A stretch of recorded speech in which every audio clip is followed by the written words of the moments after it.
Hi friends, ఈరోజు నేను మీ ముందుకి మా అమ్మ చేసే ఆవకాయతో వచ్చేసానండి. టేస్ట్ అయితే అదిరిపోతుంది. ముందుగా పచ్చి మామిడికాయల్ని పుల్లగా ఉండే వాటిని తీసుకొని 4 గంటలు నానబెట్టుకోవాలండి వాటర్లో. ఆ తర్వాత వీటిని ఇలా వీడియోలో చూపించిన విధంగా బెడ్షీట్ పరిచి ఆరబెట్టుకోవాలి. వాటిని తడి లేకుండా తుడుచుకొని ఆ తర్వాత ఇలా కత్తిపీట ఉంది కదండి పెద్దది, లేదంటే బయటనే మనం కొట్టించుకోవచ్చు. అలా కట్ చేసేసి జీడిని దాని పక్కనున్న సన్నటి పొరని వేరు చేయాలండి. ఇది ఇలా నీట్గా వేరు చేసుకొని పెట్టుకోవాలి మనము జీడిని. ఇది కావాలంటే జీడిని మనం డీప్ ఫ్రై చేసుకొని కూడా పచ్చట్లో వేసుకోవచ్చు. జీడి కూడా మన హెల్త్కి చాలా మంచిది. చూడండి ఎంత నీట్గా ఉన్నాయి మామిడి ముక్కలు. ఇలా సపరేట్ చేసుకోవాలండి మనము నీట్గా. వాటిని కొలత కూడా చూసుకోవాలి.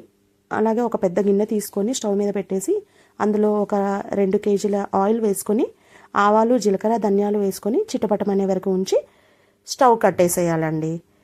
స్టవ్ కట్టేసి దాన్ని ఫ్యాన్ కింద పెట్టుకొని చల్లబరుచుకోవాలి.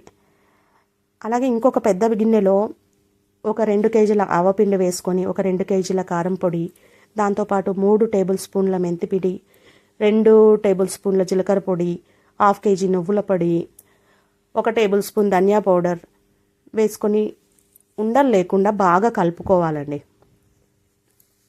ఉండలు లేకుండా బాగా కలుపుకోవాలి. దీంట్లోకే ఒక 1/4 కిలో కచ్చపచ్చగా దంచిన వెల్లుల్లి, ఒక 1/4 కిలో పొట్టు తీసిన వెల్లుల్లిని వేసుకొని బాగా కలుపుకోవాలండి. మళ్ళీ దీంట్లోకి మనం ఒక 1 కేజీ సాల్ట్ వేసుకోవాలండి. ఇంకో బ్రాండ్ ఇక్కడ చూపిస్తున్నాను చూడండి. ఉండలు లేకుండా బాగా కలుపుకోవాలి వీటన్నిటిని. ఇప్పుడు ఇంతకుముందు మనం పోపు పెట్టిన ఆయిల్ ఉంది కదా, దాన్ని వేసేసి అది చల్లారితేనే వేయాలండి, లేదంటే ముక్క ఇదైపోతుంది, మెత్తబడిపోతుంది, లేదంటే పచ్చడి నల్లబడిపోతుంది. అది బాగా చల్లారాక దీంట్లో కలపండి. కలుపుకొని బాగా మిక్స్ చేసుకోవాలి ముక్కలన్నిటికీ ఇది పట్టేటట్టుగా. ఆ తర్వాత వాటర్ ఉంటుంది కదండి మనం కాచి చల్లార్చింది, ఇలా ఫ్యాన్ కింద బాగా చల్లార్చుకొని దాన్ని వేసుకొని కలపాలి.